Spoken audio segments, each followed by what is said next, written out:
enthroned.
The Lord be with you.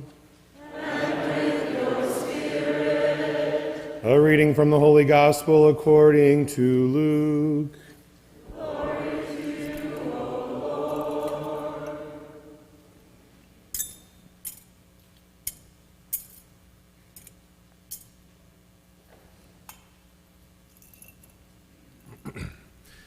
As Jesus continued his journey to Jerusalem, he traveled through Samaria and Galilee. As he was entering a village, 10 lepers met him. They stood at a distance from him and raised their voices, saying, "Jesus, Master, have pity on us." And when he saw them, he said, "Go show yourself to the priests." As they were going, they were cleansed. One of them, realizing he had been healed, returned, glorifying God in a loud voice. And he fell at the feet of Jesus and thanked him. He was a Samaritan. Jesus said in reply, 10 were cleansed, were they not? Where are the other 9? Has none but this foreigner returned to give thanks to God? Then he said to him, "Stand up and go. Your faith has saved you." The Gospel of the Lord. Praise to you, Lord Jesus Christ.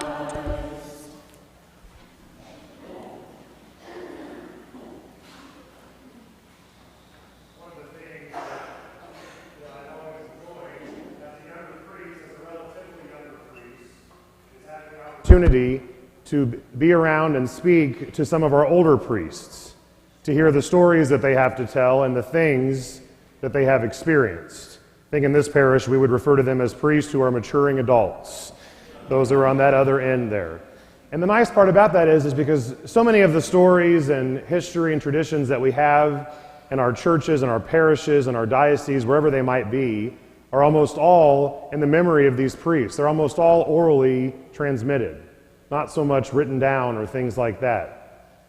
When I was living in Rome at the Casa Santa Maria, it was a house for priests to live who were studying there, and there were 70 of us. There were 70 American priests.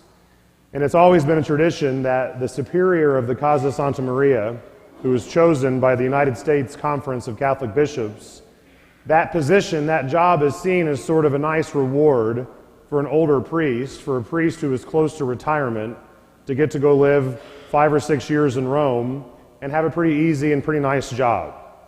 All 70 of us were already ordained. We were not seminarians, so at least in theory, he didn't have much babysitting to do in that regard. Mostly what he did was make sure that the water stayed on and the power was on and all those things were running and that the building itself functioned.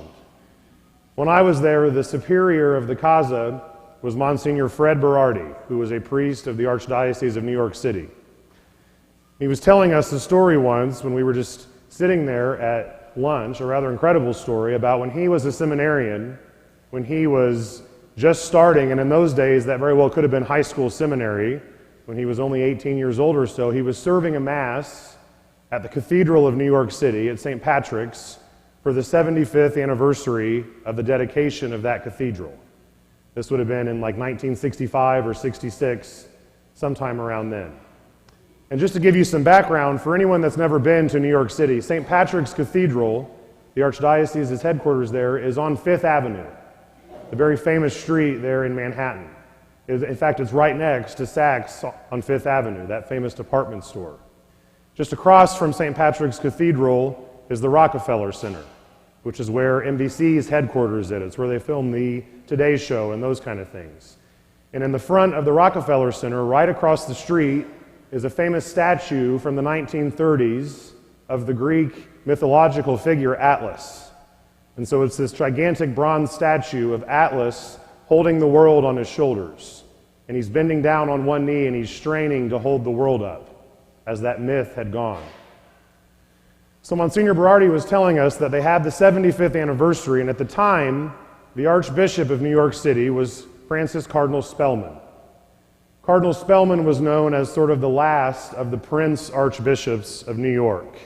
Times were much different back then, and in those days, nothing happened in New York City. The mayor would not dare appoint a police chief or fire chief. The city council wouldn't do anything if they did not have Cardinal Spellman's blessing, if the Archbishop had not approved it, or at least approved the names of the appointees.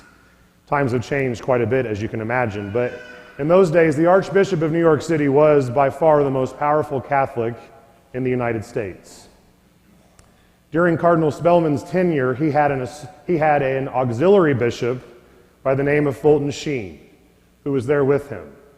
Fulton Sheen, for those of you who do not know, was a very famous Catholic TV personality. He was a Catholic bishop, but he had a TV program in the 50s and early 60s, even before that, probably, where he talked about different issues, different spiritual issues, and was on TV. And not just one of the religious stations, but was on one of the major networks. If Cardinal Spellman was the most powerful Catholic in the United States, Archbishop Fulton Sheen was by far the most famous. And this might be hard for you to believe, or perhaps a bit scandalous, but it was well known that Cardinal Spellman was not a big fan of Fulton Sheen. The reason probably being because he always got all the attention wherever they went. He was a very famous auxiliary bishop for this cardinal to have. It had gotten so bad, their feud or their dislike of each other had gotten so bad that they were called in the late 1950s into Pius XII's office so he could scold them and say that your feud is becoming scandalous. Start acting like bishops. So Cardinal Spellman eventually had Archbishop Sheen put in another diocese. He was given his own diocese, but it was in Illinois, it was small, and it was not in New York. It did not, of course, damper his fame. Now, for this Mass, the 75th anniversary, even Cardinal Spellman knew that because of everyone who would be there, all the dignitaries, even the Kennedys were coming over from Boston, he knew he had to invite Fulton Sheen as well to say a few words. And so Cardinal Spellman, being the celebrant, of course, got the homily. And as Monsignor Berardi told us, he made very clear multiple times to Archbishop Sheen, you have 1 minute and 30 seconds to say something during the announcement time. Another thing that Monsignor Berardi told us was that Cardinal Spellman, who was a brilliant man, a great scholar, did not have the gift of charismatic preaching. In fact, he would often preach for 25 minutes or so, and he would quickly lose everybody. You might tell me one day that if you preach too long, no matter what you're saying, it can be hard for people to stay focused and to stay with you.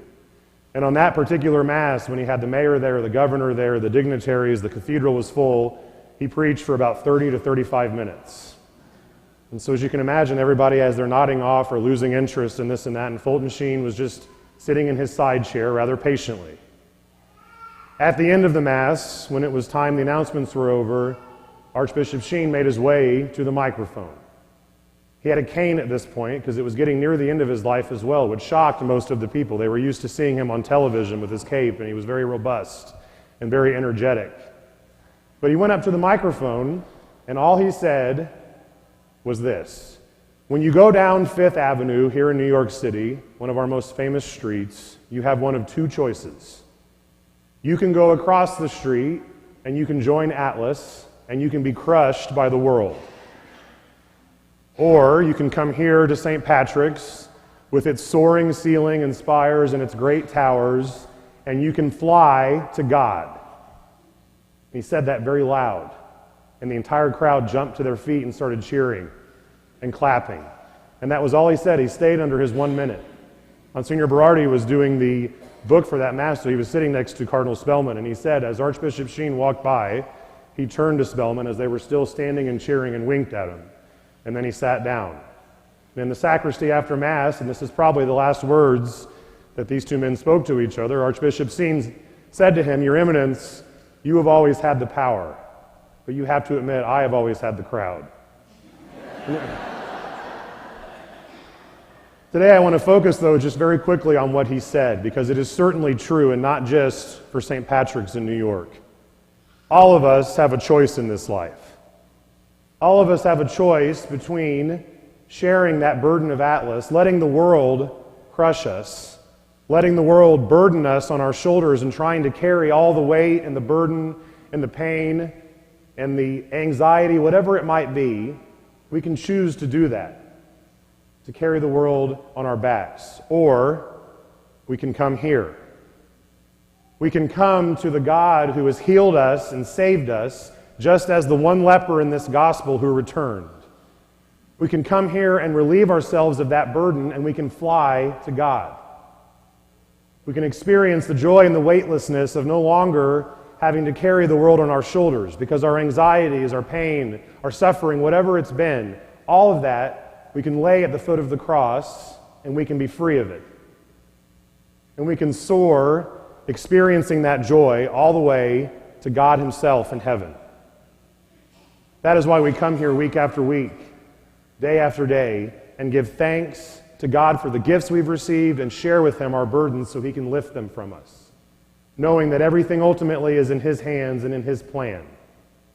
And so thank God on this day for giving you the calling which has brought you here. And thank God to all of you for answering that. And may it be week after week, day after day, that we continue to do that, to choose this over the burden of the world until we're all joined in the eternal kingdom of heaven.